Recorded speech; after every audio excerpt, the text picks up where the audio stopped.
Hello everyone, welcome again to my channel. तो आज मैं एक्सप्लेन करने जा रही हूँ इस मांगवा का चैप्टर 2।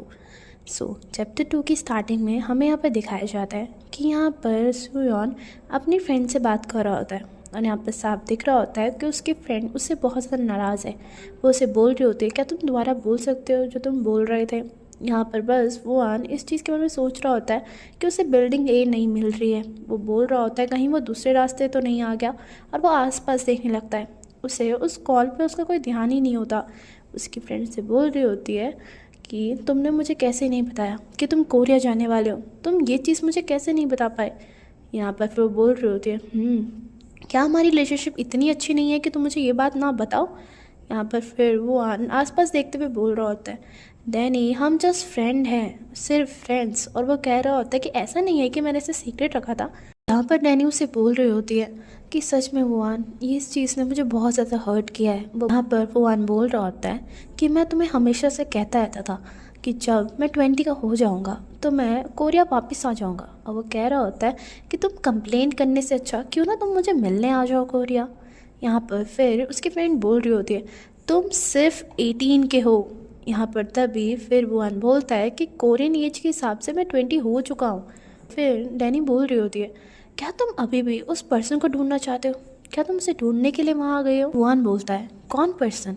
यहाँ पर फिर डैनी बोलती है वही टीचर जिस टीचर के बारे में तुम 24 घंटे बात करते रहते थे। यहाँ पर एकदम से वुआन रुक जाता है और वो इस बात पर ध्यान देता है और अचानक से वो फ्लैशबैक को याद करता है। फिर यहाँ पर वो स्टोरी बताता है कि कैसे उसका पहला लव कभी पूरा ही नहीं हो पाया। यहाँ पर कैसे उसके टीचर ने उसे बताया कि वो आर्मी में ज्वाइन हो रहे हैं, और यहाँ पर कि उन्हें अपना नंबर चेंज कर दिया और मैं अमेरिका चले गया। इस कारण से हम दोनों के बीच में जो कनेक्शन था वो टूट गया। यहाँ पर तभी वुआन बोलता है कि मैं डंप हो गया। यहाँ पर ये सुनने के बाद डैनी बोल रहे होते हैं तुमने अभी क्या कहा। यहाँ पर वुआन बोलता है कि कुछ भी नहीं और भूल जाओ जो भी मैंने कहा। यहाँ पर फिर वुआन मन में सोच रहा होता है कि लगभग 4 साल हो गए और मैं 20 ईयर्स का हो गया और मैं एक ओमेगा हूँ और मैं एक ओमेगा में कन्वर्ट हो गया। यहाँ तक कि ओमेगा होने के कारण मेरी अपीयरेंस भी बहुत ज़्यादा चेंज हो गई। यहाँ पर वो कह रहा होता है कि मैंने ग्लासेस पहनना भी छोड़ दिया। वो कह रहा होता है कि आई एम श्योर अगर मेरे ट्यूटर मुझे वापस देखेंगे तो पक्का मुझे पहचान नहीं पाएंगे। यहाँ पर तभी वुआन डैनी को बोलता है कि एनीवे मैं बहुत ज़्यादा बिजी हूँ। यहाँ नहीं बोलती है बिज़ी, किस चीज़ से बिज़ी। वो कह रही होती है तुम तो बस कोरिया फ़न करने के लिए गए हो, है ना। तभी यहाँ पर वुआन बोलता है कि तुमने सोच क्या रखा है। वो कह रहा होता है कि क्या मैं इस चीज़ के लिए यहाँ पर आया हूँ। यहाँ पर तभी वुआन देखता है कि उसे बिल्डिंग ए मिल गई है। यहाँ पर वो बोल रहा होता है कि डैनी ओके मैं कॉलेज पहुँच चुका हूँ। तो यहाँ पर वो फ़ोन रख रहा होता है, लेकिन यहाँ पर डैनी उसे बार बार बोल रही होती है कि वुआन सच में तुम ये करने वाले हो। और तभी यहाँ पर दिखाया जाता है कि वुआन इस चीज़ के लिए रेडी है और वो बिल्डिंग को देखता है। इस बिल्डिंग का नाम होता है English language and literature freshman orientation. तो यहाँ पर वुआन कोरिया यूनिवर्सिटी आया होता है। जो यहाँ पर फिर दिखाया जाता है कि सबसे पहले फ्रेड के बाद उन्हें कांग्रेट्स किया जाता है कि उनकी एडमिशन के लिए, और इतनी सारी स्पीचेस देने के बाद उन्हें मल्टीमीडिया रूम में भेजा जाता है कि वो क्लास रजिस्ट्रेशन कर पाए। यहाँ पर तभी दिखाया जाता है कि वुआन अपने सब्जेक्ट्स को चूज़ कर रहा होता है यहाँ पर, लेकिन वुआन को कुछ समझ नहीं आता और वो कह रहा होता है क्या मुझे घर वापस चले जाना चाहिए, क्या मुझे ये करना चाहिए। वो कह रहा होता है कि मुझे क्या चूज़ करना चाहिए। तभी उसे एक फेरोमेंस फील होती है और ये फेरोमेंस एक पर्सन से आ रही होती है। वो कह रहा होता है कि तुम्हें ये पिक करना चाहिए। यहाँ पर जब वुआन उसे देखता है तो वो पर्सन उसे कह रहा होता है कि अगर तुम्हें किसी और चीज़ के बारे में भी तुम अनश्योर हो तो तुम मुझसे पूछ सकते हो।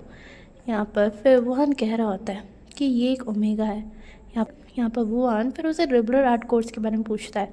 यहाँ पर ऊपर से बता रहा होता है लिबरल आर्ट कोर्स। वो बोल रहा होता है कि ये बहुत सॉलिड चॉइस है, वो भी गुड मार्क्स के लिए तो बहुत अच्छी चॉइस है। वो कह रहा होता है कि अगर तुम मैथ्स में ज़्यादा ग्रेट नहीं हो और अगर तुम उसके अलावा कुछ और चूज़ करना चाहते हो तो इंग्लिश बहुत ज़्यादा बेसिक कोर्स है। वो कह रहा होता है कि कंपटीशन भी इसमें बहुत ज़्यादा इंटेंस है, तो इससे अच्छा तुम कोई अनदर लैंग्वेज चुन लो। वो पर्सन बोल रहा होता है क्या तुम्हारे पास अच्छी कम्युनिकेशन स्किल्स हैं। यहाँ पर फिर एकदम से वुआन बोलता है पार्डन। फिर वो कहता है येस आई थिंक सो। यहाँ पर फिर वो पर्सन उसे विस्पर करके एक प्रोफेसर के बारे में बता रहा होता है। वो कह रहा होता है कि इसके जो प्रोफेसर है वो बहुत ज़्यादा डोमिनेट ओमेगा है, वो बहुत ज़्यादा अंडरस्टैंडिंग और हर एक चीज़ को समझ जाते हैं। और वो कह रहा होता है कि जैसे कि लाइक हीट साइकिल सबको समझने में बहुत ज़्यादा माहिर होते हैं। यहाँ पर फिर एकदम से वुहान बोलता है थैंक यू। यहाँ पर फिर वो पर्सन उसे वेलकम करता है। यहाँ पर तब फिर सर आते हुए बोल रहे होते हैं कि ओरिएंटेशन कंक्लूड हो गई है, तो जो भी फ्रेशमैन ज़्यादा या कम रेडी हैं वो अपने घर जा सकते हैं।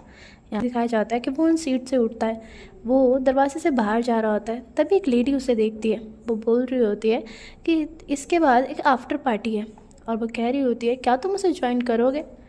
ये सुनने के बाद वो ज़्यादा नहीं सोचता और उसे बस फेरोमेंस फील होती है, और वो कहता है एन अल्फ़ा, और वो सीधा मना कर देता है और कहता है कि मैं बिज़ी हूँ। वो साइड में देखता भी नहीं कि वो है कौन, और वो डायरेक्ट वहाँ से चला जाता है। तभी वुहान को गिल्ट महसूस हो रहा होता है।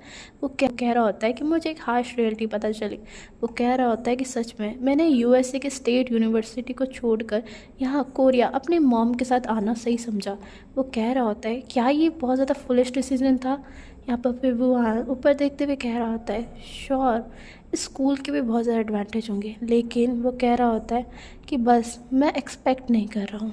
यहाँ पर वो यूनहा के बारे में सोच रहा होता है। यहाँ पर वो बोल रहा होता है कि वो 4 साल बड़ा है और वो मेरा सीनियर है, तो इसका मतलब ये नहीं कि कॉलेज में भी हमारा एज गैप बना रहेगा।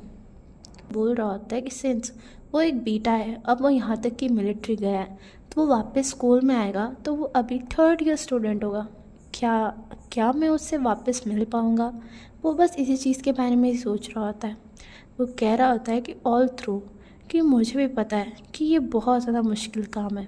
यहाँ पर वो बोल रहा होता है कि मैंने अपनी एप्लीकेशन को सबमिट कर दिया है, मैं बस एक्सेप्टेंस लेटर का वेट कर रहा हूँ। यहाँ पर फिर वुहान कहता है कि जब मैंने एंट्रेंस सेरेमनी को अटेंड किया था तो वो कह रहा था कि वो एक मोमेंट था जब मैंने बहुत ज़्यादा क्राउड को देखा था, जिसने मुझे इस चीज़ के कारण हिट कर दिया कि सोचने में मजबूर हो गया कि क्या होगा जब मैं उससे दोबारा मिलूँगा। यहाँ पर पुनः मन में सोच ही रहा होता है कि अगर हमारे रास्ते फिर से टकराए, अगर मुझे मेरे ट्यूटर से मिलने का एक चांस मिला तो हम किस तरीके से मिलेंगे, क्या हम उसी तरीके से बात करेंगे या हम अलग हो जाएंगे। वो कह रहा होता है कि मैंने अभी तक नहीं सोचा कि क्या मेरे टीचर मुझसे मिल के हैप्पी होंगे, बस वो ना यही सोच रहा होता है। वो कह रहा होता है क्योंकि जो मेरी लास्ट मेमोरी है उनके साथ वो बहुत ज़्यादा एम्बेरसमेंट भरी हुई है, जिससे मैं बहुत ज़्यादा एम्बेरस हुआ था। वो प्रो बोल रहा होता है कि मे बी वो इस चीज़ से बहुत ज़्यादा डिस्कस्ड फील करेंगे जब उन्हें पता चलेगा मैंने उन्हें फॉलो करते करते उनके कॉलेज तक आ गया, स्पेशली उनसे मिलने के लिए। लेकिन यहाँ पर फिर वो उन्हें अपने आप को तसल्ली देते हुए कह रहा होता है कि नहीं, शायद वो मुझे पहचानेंगे ही नहीं। और यहाँ पर फिर बुनवा कह रहा होता है हाँ ऐसा ही होगा। और फिर बुनवा स्ट्रीट में होता है, वो बाहर जा रहा होता है।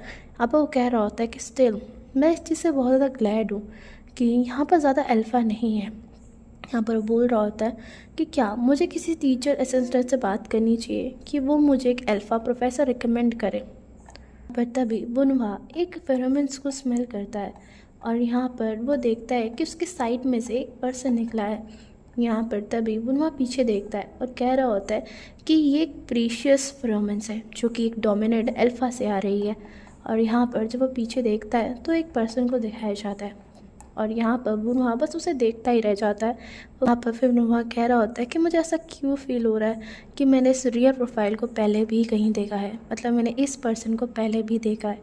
फिर हमें उस पर्सन को दिखाया जाता है, वो पर्सन पीछे मुड़ के देखता है और ये कोई और नहीं, ये बुनवा का टीचर यूनहा ही होता है।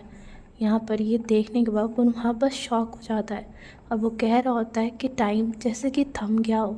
उसे कहता है कि एक मोमेंट के लिए मेरा हार्ट भी थम गया था। अभी यहाँ पर यूनहा को एक लड़की बुलाती है और वो बोल रही होती है किम दो ह्यून आप क्यों रुक गए। यहाँ पर यूनहा को सब किम दो ह्यून से जानते हैं। और यहाँ पर फिर वुहान मन में सोच रहा होता है कि जो फेस वो कभी भूल नहीं पाया इतने 4 सालों से, वही जेंटल आइज, वही अडोनेंट विद डबल आईलेट। और यहाँ पर ये देखने के बाद बिल्कुल वुहान बस उसे देखता रहता है। और यहाँ पर वो कह रहा होता है कि वही डिफाइंड ब्रोज। और यहाँ पर वो कह रहा होता है कि यही मेरे टीचर है। और यहाँ पर बस वुआन एकदम के लिए थोड़ा सा थम जाता है। वो कह रहा होता है कि बहुत सारी चीज़ें जिस कारण से मेरे टीचर बहुत ज़्यादा स्माइल करेंगे और मुझ पे प्राउड करके मेरे सिर पे अपना हाथ रखेंगे अगर वो चीज़ मैं उन्हें बताऊँ। यहाँ पर एकदम से वुआन के पास जाके बहुत ज़्यादा हिम्मत करके बोलता है एक्सक्यूज़ मी, और यहाँ पर बोल रहा होता है लेकिन मैं यहाँ तक कि शेक भी नहीं कर पा रहा हूँ इस अनईज़ी फीलिंग को। यहाँ पर फिर एकदम से वह एक ही क्वेश्चन करता है और वो बोलता है क्या आप अल्फ़ा हैं। ये सुनने के बाद वो बस पुराने यूनहा को याद करता है। वो बोल रहा होता है कि जब उसने यूनहा को ये पूछा था तो यूनहा ने तब बोला था क्यों, क्या मैं अल्फ़ा की तरह लगता हूँ। और यहाँ पर फिर उसे उसका आंसर मिलता है और यहाँ पर यूनहा उसे हाँ करता है और वो बोलता है कि हाँ मैं एक अल्फ़ा हूँ। सो गाइस यहीं पर इस मांगवा का चैप्टर 2 एंड होता है। आई होप आपको मेरी एक्सप्लेनेशन अच्छी लगी हो। अगर आपको मेरी एक्सप्लेनेशन अच्छी लगी है तो please like share and subscribe and comment में लिखना कि आपको उसका नेक्स्ट पार्ट चाहिए। एंड तब तक के लिए बाय।